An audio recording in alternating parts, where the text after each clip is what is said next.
të besoj realisht, duke parë përsosmërinë e krijimit të njeriut, vetë ne jemi një argument shumë i madh.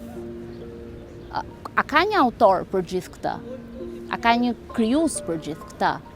Dhe duke parë se sa e organizuar është gjithë ky sistem, të bën të mendosh që ne nuk kemi rastësisht dhe nuk kemi ardhur nga hiçi dhe nga asgjëja. Sigurisht që ka një krijues për gjithën këtë. Duke lexuar, duke e kërkuar këtë kudo dhe ngado, aty vjen një ditë krejt papritur, ka qenë ditë agjërimi, ditë Ramazani, dhe më bie në dorë një fletushk për dobitë e agjërimit, të cilën në mënyrë të shkujdesur fillova ta lexoj. U bë sebeb ajo fletushk që unë të gjeja paqen shpirtërore, qetësimin e zemrës dhe të besoja në një krijues të vetëm. Kanë kaluar 8 vjet që nga ajo ditë që unë praktikoj fen islame. Ndihem e qetë sepse ja kam dorëzuar shpirtin tim atij që ka krijuar gjithësinë. Padyshim, jeta është një dhunti hyjnore, të cilin krijuesi ynë na e dhuroi. Ajo ka 2 anë, të mirën dhe të keqen. Prandaj, si rrjedhoi e kësaj, ne shohim njerëz të pasur, por edhe të varfër. Shohim njerëz shumë të lumtur, e shohim të tjerë të dëshpëruar. Shohim që ka njerëz të dërmuar nga varfëria e tyre, e në anën tjetër shohim njerëz që as vetë nuk e din fundin e pasurisë që kanë. Ashtu si gjithë njerëzit në botë, miliarda njerëz që kanë qenë dhe do të vinë, që nuk i kanë shenjat e gishave të njëjtë, padyshim karakteret, stresat shoqërore, ekonomike do të jenë të ndryshme. Në fakt, ajo që i takon njeriu është të lidh ura bashkëpunimi me çdo stres njerëzor. Dhe pjesa e të pasurit me të varfrit, i varfrit me të pasur, ai dituri lidhet me ata që nuk din, i mëson. Në këtë formë bëhet më e bukur kjo botë, bën ura bashkëpunimi dhe njerëzit janë më të qetë, janë më të lumtur. Profeti jon na thotë që për të qenë të lumtur në këtë botë mos shikoni ata që janë sipër jush, në çdo stres, në çdo nivel ekonomik apo shoqëror apo fizik, nga pamja fizike, por shikoni ata që janë poshtë jush, që janë të sprovuar më shumë se ju. Shikoni ata që ju të kuptoni vlerën e mirësive që ju ka dhënë Zoti. Bota është e mbushur me brenga, me dhimbje. Dhimbjet më të mëdha janë dhimbjet shpirtërore. Përse kush është shkaktari i kësaj brenge dhe i këtij shqetësimi në botë?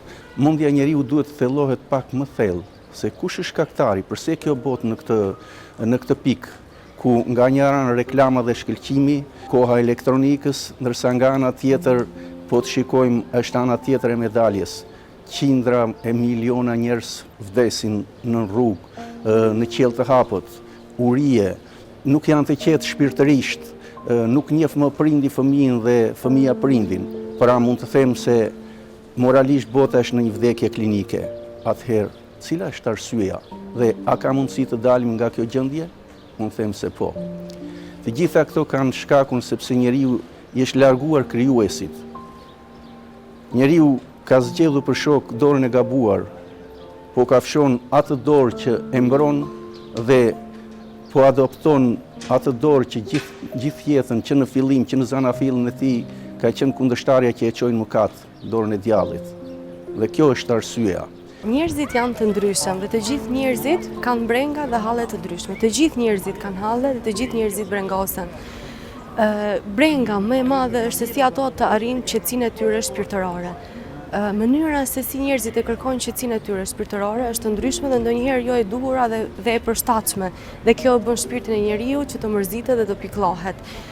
Për shembull, një i pasur brengoset, ama gjithashtu edhe një i varfër i cili mendon që me anë të pasurisë mund të arrijë qetësinë e tij shpirtërore, përsëri ai brengoset. Pra të gjithë njerëzit në çfarëdo lloj gjendje që të jenë, pikëllohen dhe mërziten. Dikush nga dëshpërimi provon alkoolin, apo drogën, apo fenomene të tjera negative. Vallë, a thua se në shtigjet që po ecën do të ketë rrugëdalje? A do të sjellin këto gjëra lumturi e gëzim? A do ta largojnë dëshpërimin? Përkundrazi, kënaqësia e përkohshme shpesh herë sjell dëshpërim, pikëllim e vuajtje të përhershme. Nuk është zgjidhja alkooli, nuk është zgjidhja droga. Ato janë thjesht që të shkëpusin ty nga marrëdhëniet me këtë botë dhe ti mendon në një eufori, jeton në një botë iluzive, domethënë janë thjesht iluzione. Dhe ti duke ecur në këtë rrugë, jo vetëm që ke humbur veten thjesht fizikisht, po e ke humbur atë edhe moralisht, edhe shpirtërisht ke humbur çdo lloj vlere.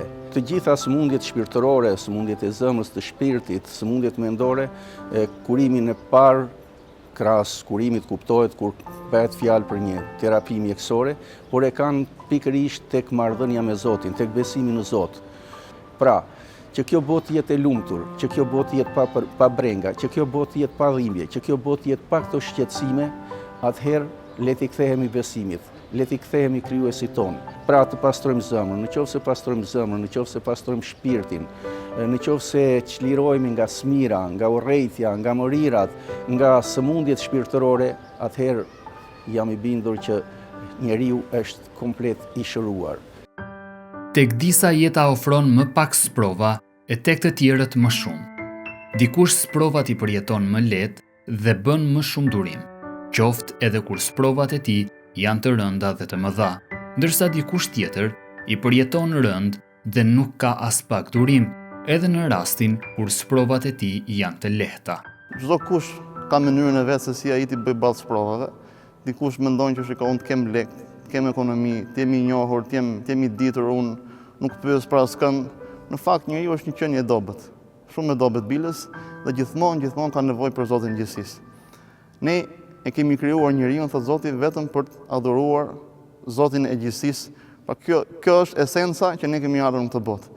Dhe padyshim, ai që ka fuqinë më të madhe në dorë, ne tek ai duhet të mbështetemi, të strehohemi që ne t'i bëjmë ballë sprovave. Sepse nuk ka zgjidhje tjetër. Çfarë kuptimi do të kishte ne kur ne sprovohemi, le të bërtasim, tolerasim, të shkulim flokët, as zgjidhim gjë. A ndryshojmë dot saktimin që ka lënë Zoti për ne? Nuk e ndryshojmë dot. Prandaj Zoti na thot në shumë vende, kërkojini ndihmë përballë sprovave, duke u falur dhe duke duruar fort me Zotin e gjithësisë. Dhe durimi nuk është me kënd tjetër vetëm se me Zotin tënd, thot Zoti në Kur'anin famlar. Përballimi i sprovave në këtë botë bëhet e mundur me anë të 3 pikave. Mendoj, pika e parë është durimi. Të jemi të durueshëm ndaj sprovës që na ka rënë. Pika e dytë është lutja. Vazhdimisht duhet të jemi në kërkim, pra të lutemi, të bëjmë dua sa më shumë në kërkim të asaj gjëje që ne duam të arrijmë. Dhe pika e tretë që duhet është që thjesht të jemi në pritshmërinë të përgjigjes së duas së lutjes tonë. Ndonjëherë ka gjëra të cilat ne i kërkojmë vazhdimisht, por që Zoti me mëshirën e Tij nuk na i plotson sepse ajo gjë nuk është e hajrit për ne. Ka dhe gjëra të cilat ne nuk ja kërkojmë Zotit, por Zoti na i plotson sepse ajo është gjë më e hajrit për ne dhe kjo është një tregues i mëshirës së Zotit.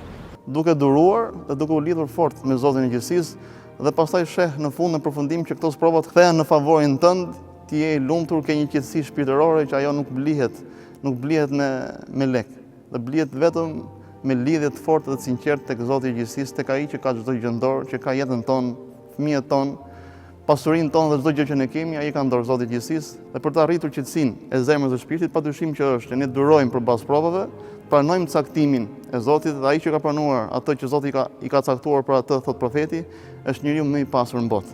Dhe në këtë formë gjen qetësinë e tij në zemër dhe në shpirt dhe është më i pasur, në fakt më i lumtur nga gjithë njerëzit. Mos u pikëllonin nga vështirësitë e jetës tuaj, të lasheve që s'mund t'u shmangesh. Sikur kjo botë të mos kishte qenë sprov, nuk do të kishte patur sëmundje dhe halle, brenga dhe trazime. Qetësoje zemrën tënde me besimin te Krijuesi i gjithësisë. Ai është zgjidhësi i brengave.